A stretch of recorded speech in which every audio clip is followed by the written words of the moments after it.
Germany में आम चुनाव के लिए रविवार को वोट डाले गए। जर्मनी के राष्ट्रपति फ्रैंक वॉल्टर स्टाइनमायर ने भी बर्लिन में वोट डाला। इस चुनाव में 6 करोड़ से ज्यादा वोटर्स ने अपने मताधिकार का इस्तेमाल किया। चुनाव में क्रिश्चियन डेमोक्रेट पार्टी और सोशल डेमोक्रेटिक पार्टी के बीच कांटे की टक्कर है। 16 साल बाद चांसलर एंजेला मर्केल सत्ता छोड़ेंगी। संयुक्त राष्ट्र महासभा को संबोधित करने के लिए अमेरिका के लिए इजरायल के प्रधानमंत्री नेफ्ताली बेनेट रवाना हुए।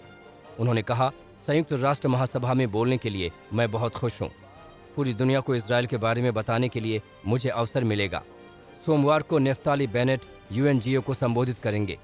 नेफ्ताली बेनेट का न्यूयॉर्क में खाड़ी देशों के मंत्रियों से मिलने का भी प्लान है। ब्रेक्सिट से जुड़े व्यापार समझौते पर यूरोपियन यूनियन ने ब्रिटेन को चेतावनी दी है। कहा, उत्तरी आयरलैंड के साथ सौतेला व्यवहार ब्रिटेन के लिए ठीक नहीं होगा। इसके बजाय दोनों देशों को समाधान की तरफ बढ़ने की जरूरत है।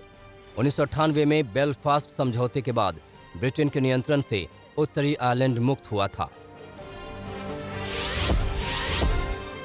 ब्रिटेन के परिवहन मंत्री ग्रांट शाप्स ने बयान दिया है कि देश में पेट्रोल, डीजल और ईंधन की कोई कमी नहीं है। साथ ही मंत्री ग्रांट ने पेट्रोल पंपों पर लोगों से सामान्य व्यवहार करने की अपील की है। ट्रक ड्राइवर्स की कमी के कारण ब्रिटेन में नया संकट पैदा हो गया है। पेट्रोल पंपों और गैस स्टेशनों पर किल्लत की वजह से वाहनों की लंबी कतारें लगी हुई हैं। वेस्ट बैंक इलाके में इजरायली सैनिकों की छापेमारी में हमास संगठन के 4 आतंकी मारे गए। इजरायल के सैन्य प्रवक्ता ने इसकी जानकारी दी। इजरायली सैनिकों ने हमास आतंकवादी संगठन सेल के संचालन को रोकने के लिए छापेमारी की थी। बता दें, वेस्ट बैंक में इजरायल और हमास के बीच लंबे समय से टकराव जारी है।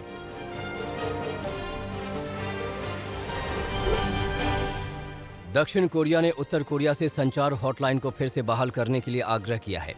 तो वहीं उत्तर कोरिया ने कहा है कि यदि दक्षिण कोरिया शत्रुतापूर्ण नीतियों और दोहरे मानदंड को बढ़ावा देना बंद कर दे तो वो दक्षिण कोरिया के साथ सुलह के लिए तैयार है।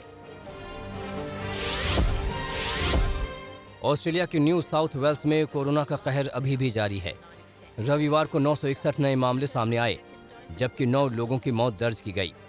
विक्टोरिया की बात करें तो यहां 24 घंटे में 779 नए मामले दर्ज किए गए, जबकि 2 लोगों की मौत हो गई। स्लोवाकिया से विमान 1,60,000 वैक्सीन के डोज लेकर ताइवान पहुंचा। कोरोना महामारी से लड़ने के लिए स्लोवाकिया ने दूसरी बार ताइवान को वैक्सीन भेजी है। ताइवान को अमेरिका, जापान, स्लोवाकिया, चेक गणराज्य समेत कई देशों से कोरोना वैक्सीन दान में मिली है।